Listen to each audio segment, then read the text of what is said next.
Welcome back, Pirtle's Pod, episode 3. I told you this wasn't going to be a Only Rockets podcast, but here we are. I was going to recap the divisional round games, but to be honest, I don't want to. So I'm going to probably talk about the two Super Bowl the matchup when that comes. That way I just focus on two teams with a lot to cover. But here we are. Talk about the Rockets. I know I missed a while.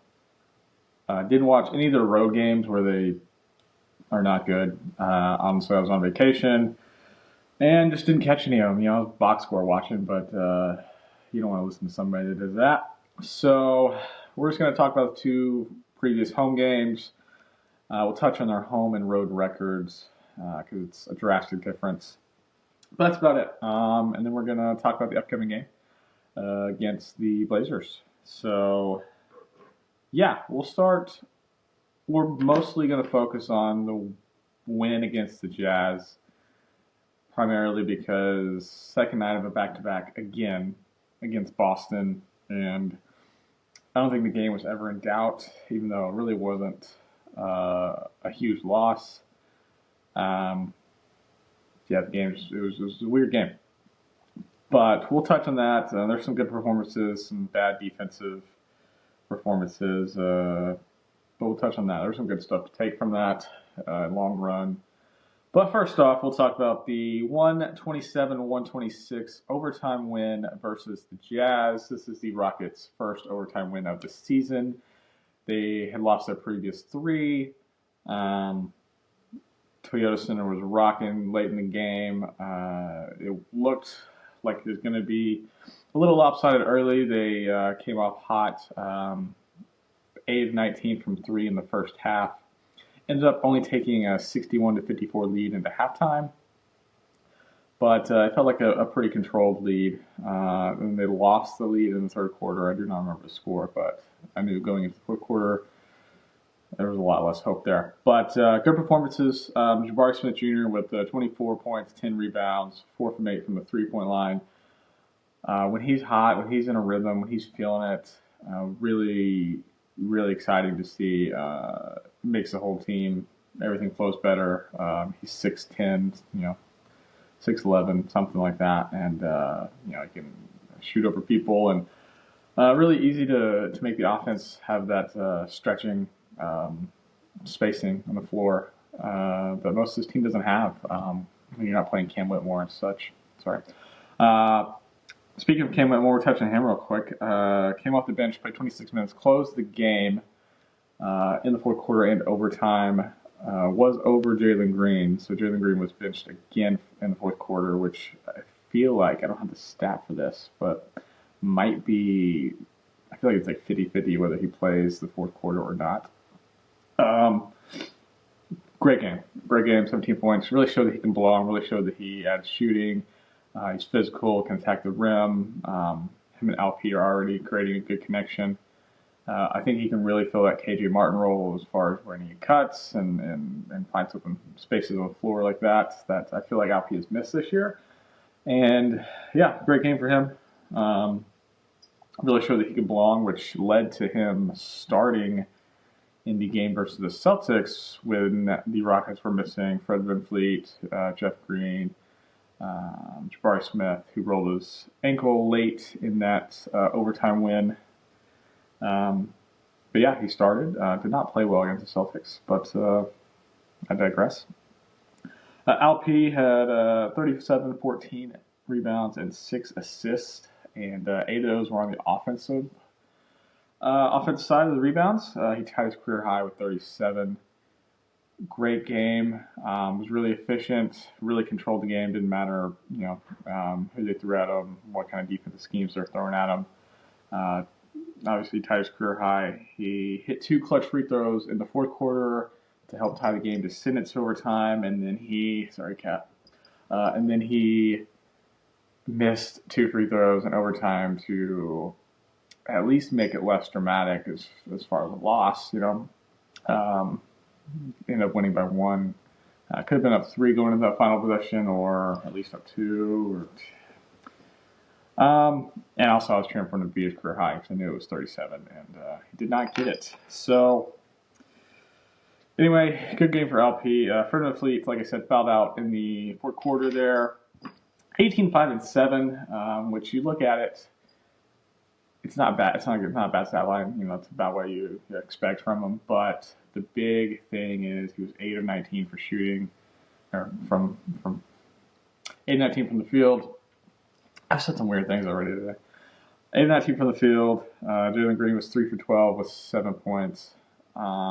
Those two, I saw a stat on Twitter. People were posting, and they were both in the bottom 5 of field goal percentage for the year. And I give Fred VanVleet a pass most of the time because he does so much as far as leadership, initiating the offense, high assist numbers, huge assist turnover ratio. So I give him a pass most of the time. But to be in the bottom 5 is unacceptable. And it's continuously been this way. He's obviously he's for the year, but it's been some bad numbers. And he's not known as an efficient scorer. He's a short guard. He's not getting a lot of off-ball reps where he's able to catch and shoot or come off of screens and stuff. Most of the offense is him creating, and he's doing that while playing, like leading the NBA in minutes. Like, his legs are going to be tired. So I get it. And he gets a little bit of a pass. He brings so much that I still think, I'm happy he's here. Good signing. The only problem that I would see is take less shots. Like, let's figure out how to meet him here. And, it would help if his backcourt mate, Jalen Green, was living up to expectations this year. I think it's safe to say at this point that's just not the case. But I digress. I'm not going to harp on that subject too much. It was a good win. Good win. The Jazz were surging. They were previously on a 6-game losing streak, and this makes them lose back-to-back games. Or winning streak, sorry. This makes them lose back-to-back games. But they've been hot. They've been a really hot team. They've been playing good basketball. And the Jazz and the Rockets are really fighting for the play-in spot right there between the 9th, 10th, and 11th seeds, them, the Rockets, Jazz, and Lakers. And the Jazz have really surged. They're in right now as the Rockets sit out. But this is a huge win because of that, as well as coming off of, I think they were 1-5 in the 6 games before this Jazz game. So a really much needed win. They really struggled on that road stretch there. Including the Celtics game, which they lost. They're 16-7 at home and only 4-15 on the road. So it has been rough go on the road, which you expect from a young team to an extent, but the difference between the home and the road records is pretty crazy to me. Definitely when you have veterans like Van Fleet and Dylan Brooks and Jeff Green to kind of steady the ship. The ship has not been steadied at all on the road. It feels like a guaranteed loss most of the time. We almost lost to the Detroit Pistons as well.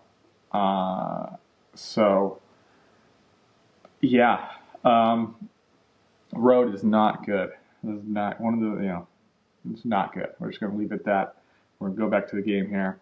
Amen Thompson. Let's talk about him real quick.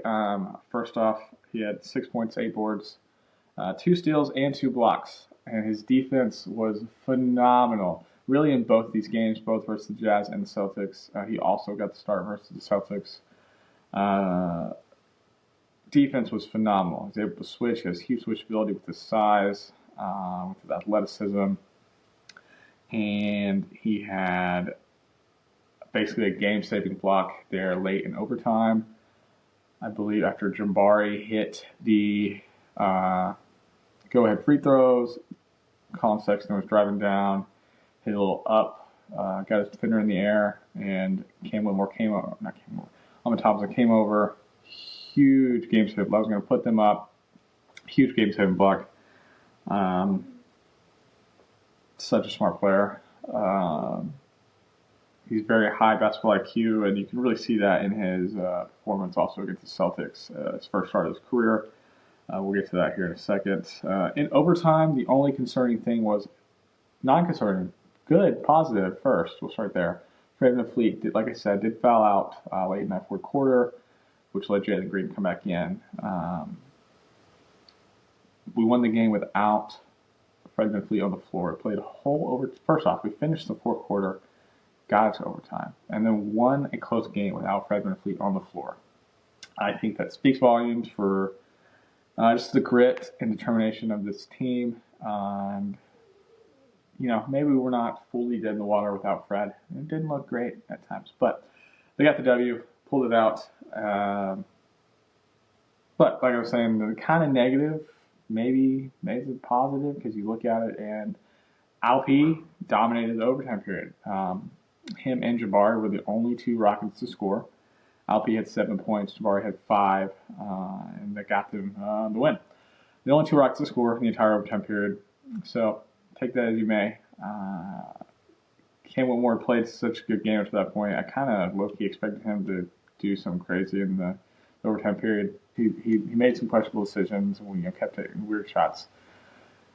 But about Cam Whitmore, that's what he brings. He's not afraid.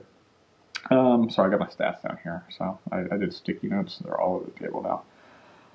New try. I usually take stats on my phone, and then I start recording. I realize I can't look at them. So, Colin Sexton and Jordan Clarkson for the Utah Jazz both looked really good when you look at their when they look at just their points they scored.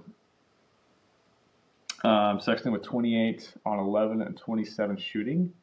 So while he did score 28 points, as I said, he took 27 shots, and I think that's good defense. You make somebody take that many shots, and they only end up with 28 points. That's pretty good. Usually you'd expect, 27 shots, probably expecting close to a 40-point game out of them. I think that's pretty good defense. Watching the game, it didn't feel like that, to be honest, all the time. Like, I was like, damn, he must be really hot. No, 11-27. I think it's overall great defense there. He had a chance to win the game in the fourth quarter. So after Alp hit his 2 free throws, I believe. I saw it. It was completely off memory, to be honest. He got the dribble up, took a 3-pointer to win the game. I thought it was going in. It did not, thank God. Sent it to overtime. But to Jordan Clarkson, 12 of 25 shooting. So still 25 shots. He did score 33. Also had 12 rebounds. So he had a pretty good game. But still, you make him shoot 25 shots. I think you feel pretty good about that. Markkanen, 22 points. Only 8 of 19. 8 of 19 from the floor, I believe. Or is it 8 of 18? It's 8 of 18. Pretty good field goal percentage, to be honest. 8 of 18. But still, it took 18 shots, 22 points. I think you feel pretty good about that from all three of those guys, as far as what your defense is doing. That was the Jazz game. It was a pretty crazy game. I was very happy we finally got an overtime win. It was fun. The Pirtle was rocking. Really, really good game, and we had some good performances. Amen, Cam, and then Alpi and Jabari. You'd love to see. I think those two are cornerstones, and you need one of these other guys to hit Cam and Amen to really take this team to the next level. And if they both hit, massive W. I think this team is really missing Tari Eason for consistent rebounding and steadying defensive presence and such. But with this core, they're able to survive and they're able to play well. And it's been fun to watch. It's been fun to watch the growth. We're going to quickly hit on this Celtics game here. 116-107. Only a 9-point loss. Didn't feel that close for most of the game. The Rockets allowed 35 points in both the first and the second quarter, being down 15 at halftime. So, not great defense in the first half. A lot of that is attributed to Kristaps Porzingis. He ended the game with 32 points, 6-11 from 3. The Rockets were daring him to beat us, and he did. he kept hitting. He's open. A couple of them came off of like long offensive rebounds. He would be standing out there, and his defender would be in the paint, and bounce out to him. He'd catch it, and he'd shoot it. So not all of those were bad defense, but we did make it a point to stop the threes. I mean, hit 6 of them. So, one of those things. Jaylen Brown with a triple-double, 13, 11, and 10. And then Jason Tatum played really good defense on Jason Tatum, actually. A lot better than we did last week. He only had 18 points, and he shot 4 of 17 from the field. So, massive W there. Not massive. I mean, we lost the game. But it is what it is. Performances I'd like to highlight, just to look at the positives here. Cameron Mark did have a bad game, which I was sad to see. He just didn't. Okay, all right. We're gonna hit a little tangent here. No, we're gonna get back to it though. It's about Jalen Green. I didn't write Jalen Green's stats down, but I was massively disappointed. Anyway, surprise performances real quick. Dylan Brooks, 25 points. He started to shoot up some shots late. Kind of hurt his field goal percentage and such, but he was hot and kept us in the game for a lot of it, to be honest. 25 points. Aaron Holiday with 12 points, 4 boards, and 5 assists. Really came off the bench and played well. Alperen Sengun with his 4th career triple-double with 24, 12, and 10. Really, without Fred VanVleet, he was the primary playmaker. Him and Amen Thompson really played well together against the Celtics. Speaking of Amen, he had 15 points, 14 boards, and 5 assists. And a lot of those 5 assists were, I think 2 or 3 of them at least, were him driving, even perhaps on a fast break, get to the rim, get kind of denied, turn around, and just flip it back to Alp. Alp has a little shot put type shot, just inside the free throw line, but outside like the inner circle type. And that's like been automatic for the last 2 years. It's one of he shoots that shot. It's usually going in. So those two played well together. I think a couple of Alp's assists were 2 Amen, 1 nice behind the back pass, a little wraparound for a dunk, and 1 for Amen. Amen skying for some offensive boards. A little tip in. He came under the basket backwards and tipped. It was his athleticism is off the charts. So those two look really good. If Amen can become point guard of the future, really take that next. He hasn't even taken a step yet, really. But keep improving, and he clearly is a great offensive rebounder or great rebounder for guard in general. Every time he gets minutes, he rebounds. He had 8 rebounds against the Jazz, 14 against the Celtics in his first start. 15 points looks good, and then those 5 assists were good. Alpi obviously with his triple-double. Both of those really fed off each other. Kind of similar to Alpi and Cam Whitmore in the Jazz game. If those relationships keep growing, maybe you're looking at the future. Amen, Cam, whoever is going to be the 3, Tari off the bench, Tari can be the 3, whatever it is. And then you got Jabari and Sengun, who play well together. Skill sets complement each other. I think Cam's complements Alpi's hugely, and then I think the IQ of both Amen and Alpi together can be a pretty dangerous pair in the long run. I think it's got some growing to do, but as they progress, I think it's going to be a deadly duo. So we're going to hit on Jalen Green real fast. This game, it was set up for Jalen Green to dominate. Fred VanVleet out. Freaking Jabari out. It's pretty much the only 2 big, but those are just 2 pillars of the offense. So Jalen Green's running point guard now. And we're running through him. The whole game plan is through Jalen Green, it feels like, the first half. It's Jalen Green. Feed it to Jalen Green. Let him get going. Let him, set up, give it up. Him and Alpi are working off each other, which is usually a decent offense. It was a lot last year. Hasn't been so much this year. He ended up with 16 points, and he started out solid. I was like, okay, this could be.